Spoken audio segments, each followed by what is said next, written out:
Hi, it's Christina at the Sisyphean Journal, formerly Cemetery of Choice, and today we are looking at the fact that a slow, lingering, wretched death was not something unique to pre-legalization abortion, although we're also looking at the oldest abortion death that I have in the Cemetery of Choice, which goes clear back to colonial days.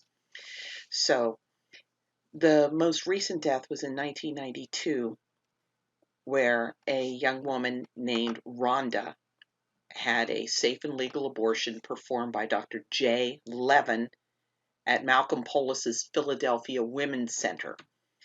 The abortion was done September 3rd, 1992. And for some reason, Levin was unable to complete the abortion, sent Rhonda home, and told her to come back on September 12th. So Rhonda didn't make it back for that appointment. She was experiencing such severe pain, dizziness, fever, and discharge that she went to the emergency room at a hospital on September 10th. She was suffering pulmonary edema consistent with adult respiratory distress syndrome. The doctors did exploratory surgery.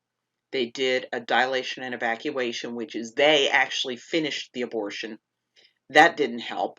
They did a hysterectomy and took out her spleen, and that still didn't help. She died September 14th. And the autopsy revealed that she had a perforation from her vagina into her uterus, sepsis, disseminated intravascular coagulopathy, which is a severe and often fatal blood clotting disorder, and non-bacterial thrombotic endocarditis, meaning that she had gotten clot in her lung, pulmonary infarctions, which meant lung damage, and dysplastic kidney. Rhonda's survivors filed suit against the facility and Paulus for hiring Levin, despite the fact that he was incompetent, failing to properly supervise his work, failing to follow applicable laws and regulations, lack of informed consent, failure to give proper post-op instructions, and failure to respond to the requests of Rhonda and her family for post-operative medical advice. So that indicates to me that Rhonda and her family, in between the unsuccessful abortion attempt and Rhonda's hospitalization, were contacting the clinic asking for help and getting nowhere. So it took her a long time to die.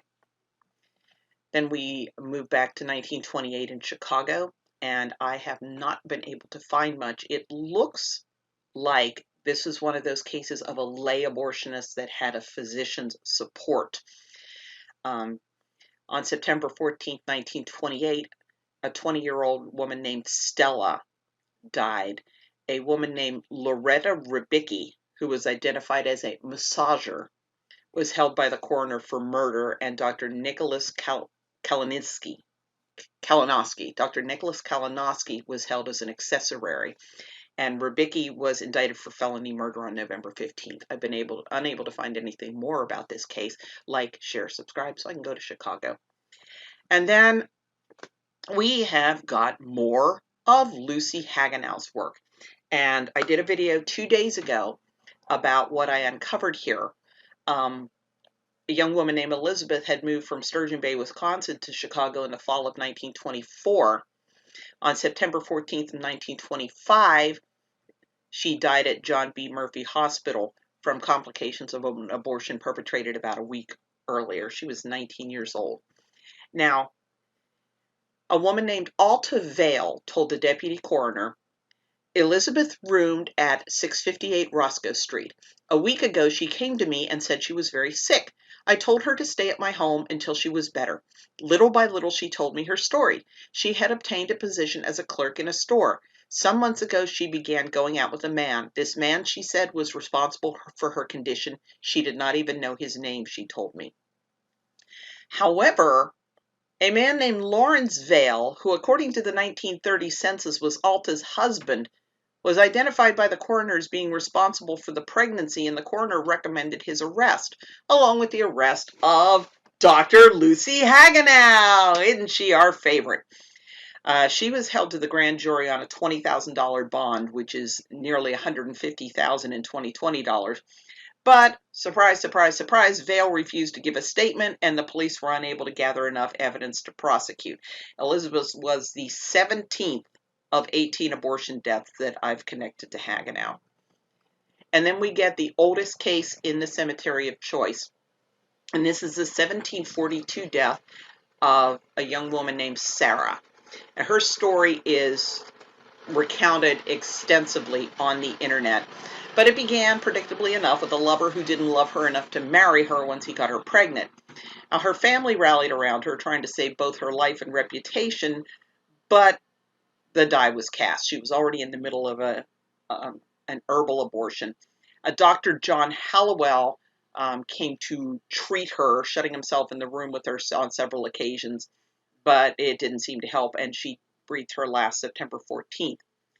Now, Hollowell had kind of been marginal, living life on the wrong side of the law, and her faithless lover, Amasa Sessions, had been a high-standing member of the community. Now, Sarah was buried in the little town cemetery. Life went on. Suddenly, about a year after her death, warrants were issued for the arrests of all the culpable parties. They held a hearing, determined that Hollowell was guilty, and that Amasa Sessions was an accessory. They called for prosecution, and at first they pressed the case against Hollowell vigorously. He was found guilty and sentenced to be shamed, whipped, and imprisoned, but he escaped before his sentence could be carried out and vanished from public view, and nobody went to any trouble to find him.